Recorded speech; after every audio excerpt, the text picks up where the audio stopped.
So for this last week of training, I sat down and went through the last 2 years of data to try and figure out over times where I felt like I've really improved, what are the common trends I've seen in training. And what I found was that on the bike, the times where I've improved the most is when I do my aerobic work at or below 140 beats per minute and my threshold work at or below 160 beats per minute. Now, a lot of the time these improvements were just coincidental, but I think it provides a really good insight into the kind of intensity that I respond to. Now, I've said before, I am a big fan of high volume training, but I think it's going to be extremely important for me to really dial in my intensity control if I'm going to maintain high volume and actually improve across the 3 disciplines. So here's a full week of training, and throughout this week, I'm really trying to dial in my intensity controls. Monday morning, starting out the week now with a good long endurance swim. I could stick around and get along with you.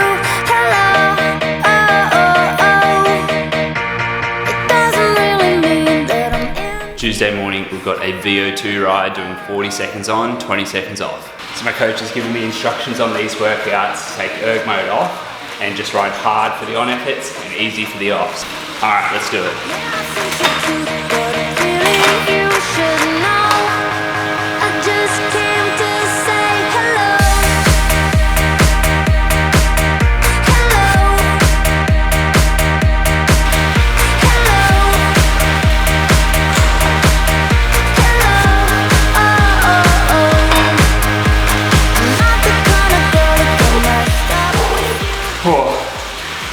That's it. Solid workout. It's good to be getting some top end VO2 stuff back in the program. Oh man. Tuesday lunch, we've got a 3K swim with some VO2 50s. Kinda like this game, but there's something you should know. I just came to say hello.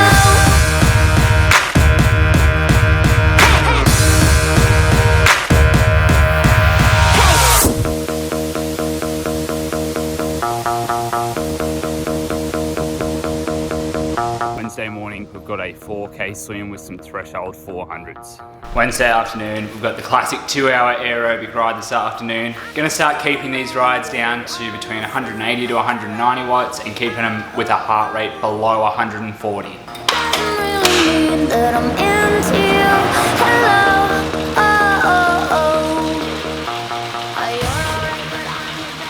Thursday afternoon, we're back on the bike again for 2 more hours aerobic. I'm gonna play around a bit with lactate this afternoon and try and figure out where my steady state is. So I'm just trying to get a bit of an idea on what's going on below LT1. So to start with, I'm just gonna do 10 minutes at 140 watts and take a test, and then maybe another 10 minutes at 160 and then 180. I just wanna see if my lactate changes much around those values. Reason being is because I'm becoming a little bit skeptical if maybe I overestimated my first lactate threshold. I mean, is it the case that the point in which where I first begin to increase my lactate values is actually my aerobic threshold? Don't know. But I think just taking some more tests around those values is going to be the best way I can learn and find out. All right, first 10 minutes at 140 watts done. Interesting, very interesting. Alright, I'm going to do 160 watts now and just see where we're at for that one. So I think a lot of my testing in the past has been done around the 180 to sort of 260 watt range, and just feel like I don't really understand what's going on below that. And so I'm trying to become a lot more effective with my aerobic training, and so I'm just trying to get some data points now at these really easy intensities. Alright, here's 160, heart rate was like 124, 125. Interesting again, very interesting here. So essentially what I'm looking at is, I mean, from those 2 tests, my lactate is dead flat. So I'm looking for where is the first point that my lactate rises. Because previously I sort of thought my LT1 was the point where it jumped from like 1.2 or 1.3 up to like 1.7 or 1.8. So I thought my LT1 was somewhere around 1.5. But I mean, by definition, it should be the point where I begin to accumulate lactate faster than it clears. So maybe I've been really overestimating my LT1. All right, here's 180. All right, it's like 130. Okay, interesting. So that's a slight increase.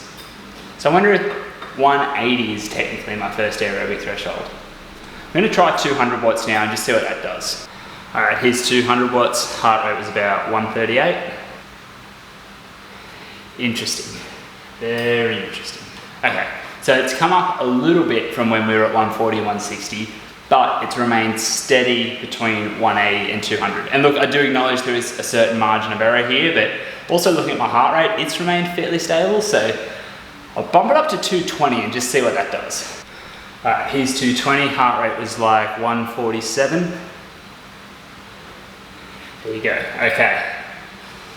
So I think that reconfirms my theory that my first lactate threshold is about 140 beats per minute. It seems to pretty consistently be around that, so that's good. I'll knock it back down to about 190 watts now and finish out the last hour on the bike. I do have to give a big thanks to HMG Direct because I wouldn't be able to do all this lactate testing without them and their support. They do also have a discount code which is in the description for you to get a discount on any lactate analyzers or strips. I know for me personally, I have found lactate testing, once I've finally got the hang of it, to be pretty beneficial for intensity control, and that's something that I'm hoping is going to really improve my training in the next few months and years. Thursday morning, got a 90-minute run this morning, doing 30 minutes easy, 30 minutes at Ironman effort and 30 minutes easy.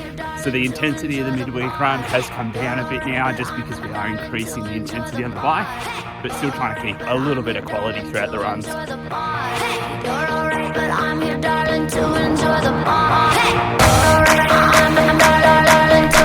Alright, 1 hour, 39 minutes, 18.72 kilometers, 5:18 per kilometer. Pretty solid way to start the day. Thursday lunch, we just got a 2K easy swim.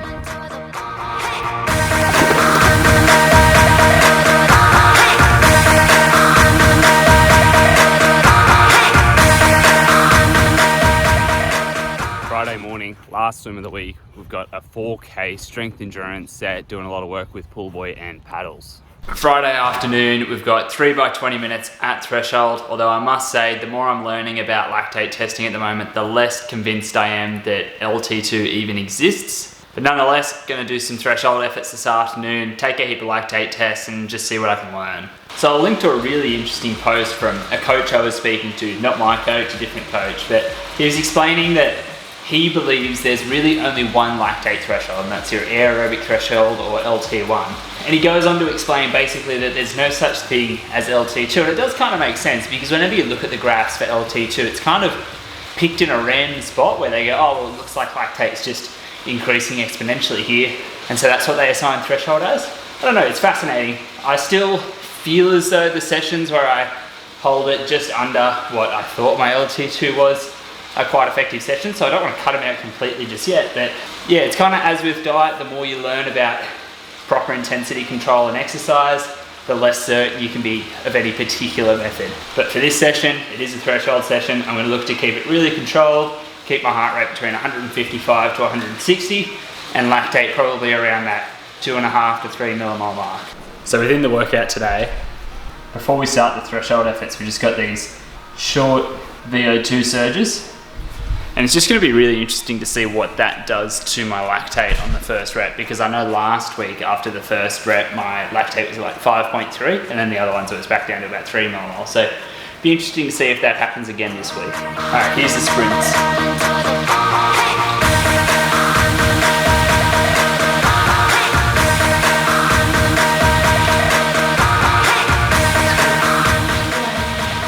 Are you going to go to the shops? Alright, here we go. 3 by 20 minutes at threshold now.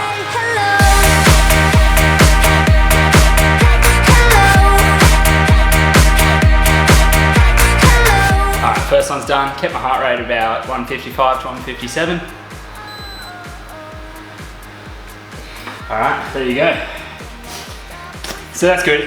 Basically, what I'm taking from that is that my first test last week was probably just an incorrect reading. But that's good, I'll keep it there. Alright, second one now. It's alright, I'm getting busy, just enjoy the ball. It's okay with me if you don't have that much to say. Hey, Alright, second one's done. Heart rate was like 157. Nice, so still very controlled. It's probably, I could bump it up a little bit more from that, but I'm going to stick with it. Alright, for the last one, I'm going to turn erg mode off. and just ride it to heart rate, I guess. I was going to say perceived effort, but actually I'm going to control it with heart rate at about 160. All right, last one.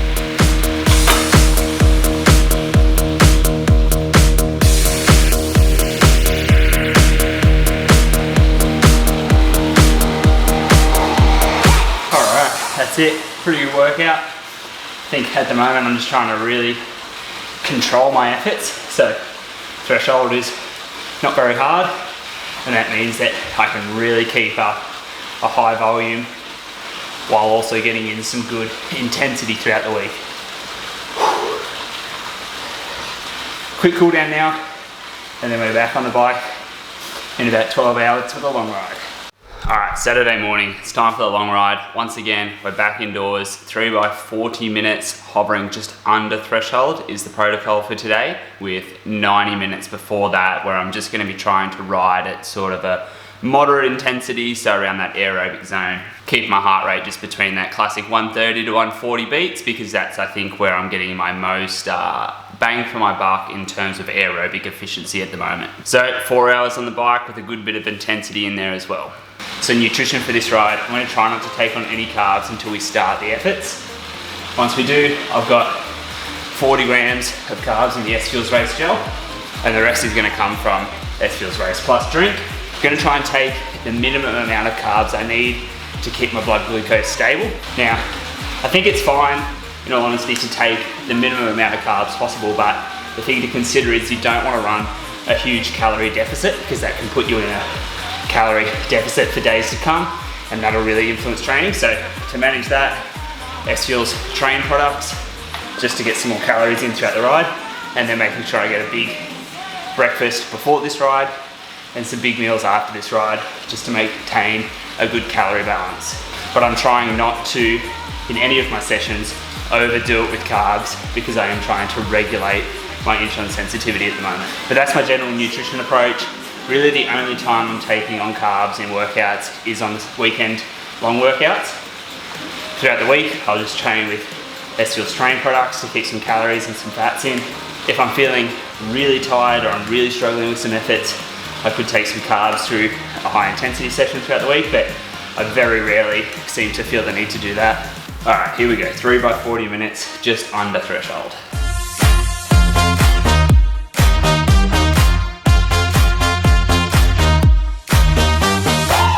All right, halfway through the first one, I just want to check lactate. All right, good stuff. So I'm just checking lactate there to see if it'll rise over time. So testing halfway through the first one, and I'll test again at the end. I mean, what I want to see is that lactate really isn't rising, because if it is rising, then that would mean that I'm above my LT2, if you define that as maximal lactate steady state. I mean, the more I learn about this stuff, the less certain I become about it, but at the moment I'm just trying to do a lot of testing and research and figure out as much as I can about it. But so I'll see what results I get from this session. Alright, first one's done now. Heart rate remained pretty stable throughout, so I expect the lactate to do the same.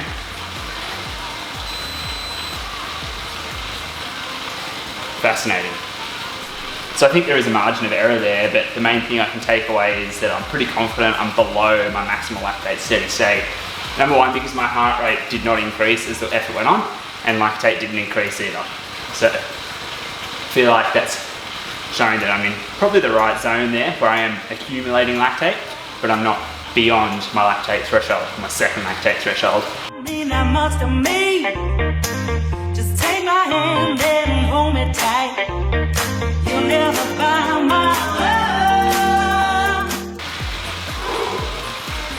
Alright, that's 2 done. Alright, heart rate stayed quite stable through that one as well.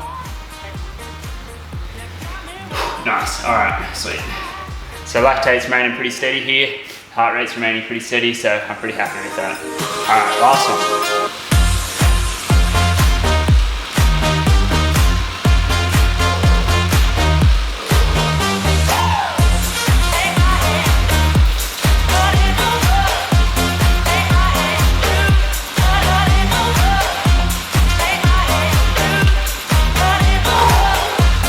Alright, that's it. Pretty solid workout. Let's It's good to get like some more intensity in on the bike, especially throughout the long rides. Quick cool down now, and then just an 8K easy run.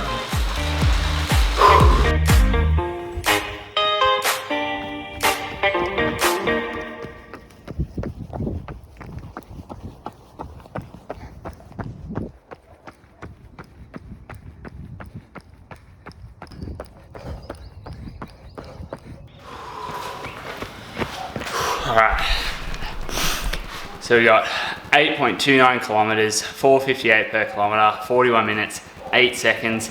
That's a pretty solid Saturday workout. I tell you, it is really nice too to be finishing my Saturday workouts before lunch, so I am really enjoying adding a bit more intensity and cutting down the volume a little. Sunday morning, we've got the long run, but to mix things up a bit this morning, we're gonna run some trails today.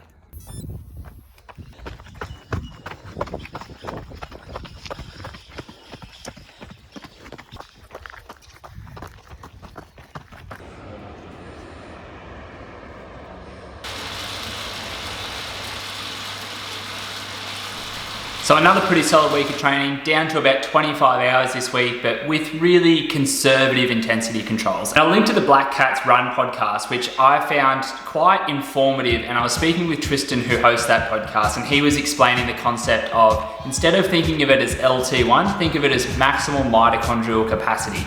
And I really like that framing, and it makes me more aware of the intention you're trying to get with aerobic work, which is to stimulate the production of more mitochondria, and to think of the work above lactate threshold as beneficial, but also to be aware of the costs associated with that style of training. So right now, I definitely feel like I'm trying to learn as much as I can about training techniques, and that's going to set me up well in the next months and years to come.